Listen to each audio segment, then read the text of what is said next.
کورنر برای بازیکنان تیم داماش. خب کورنر رو بلند ارسال میکنه، از همه امور میکنه توپ و کاپیتان محمد مختاری صاحب توپ میشه. باز هم ارسال روی دروازه، ضربه سر اول رو میزنن یاران تیم داماش، برگردون، گل! گل! میلاد پورصفشکن، چه برگردونی، چه گلی! عاشقانه داماش زیر بارانهای نقره شهر رشت. داماش 1، شهرداری همدان 0. علی آل کثیر، فرصت برای بازیکنان تیم داماش، گل گل گل گل گل گل گل گل گل!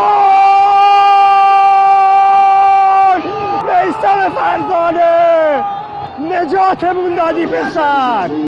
باز همین حسین عسکری داشت توپ رو در می آورد، از زیر دست او توپ گل تبدیل شد.